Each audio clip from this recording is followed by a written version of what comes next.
Good evening, everyone. So going after Lewis, I gotta definitely give a shout out to the youngest and best district attorney in all of America, my wife, on Happy Valentine's Day, Marilyn Mosby.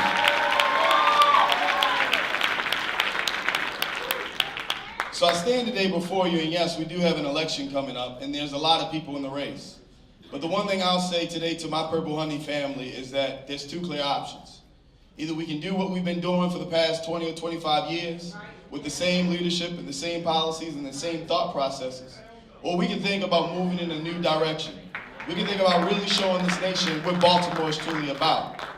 And I think I'm the person with that unique bag.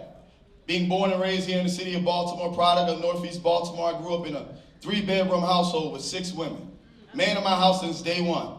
I always thought I could grow up, meet a beautiful wife, and have children, and have somebody to help me take out the trash. But God blessed me with 2 beautiful daughters, and my older sister with 3 nieces. So I'm still the only guy at many family reunions. But I tell you that story because I learned a lot with all of those women growing up. You know, all these oldie but goodie songs, I know every single one because I heard them over and over again, especially the ones about breaking up and love and all this other stuff. But my grandmother, she was the matriarch of our family. She had a 7th grade education. She was the domestic worker here in the city of Baltimore. I shared a bedroom with my mother to the 8th grade. Watched her wake up every single day at about 4:30 to catch 2 buses from Northeast Baltimore to Social Security to put food on our table and provide me the ability to stand here as you as the next mayor of Baltimore City. From that, I was able to be the first person in my family to go to college. I went to Tuskegee University, met Marilyn Mosby. We came back to Baltimore. We could have moved anywhere in Baltimore, but we decided to move to West Baltimore.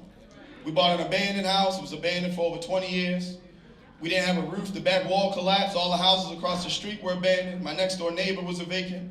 It was an open-air drug market in the front of our house and a legal dumping behind our house. And we lived next to an apartment building called Myrtle Mall.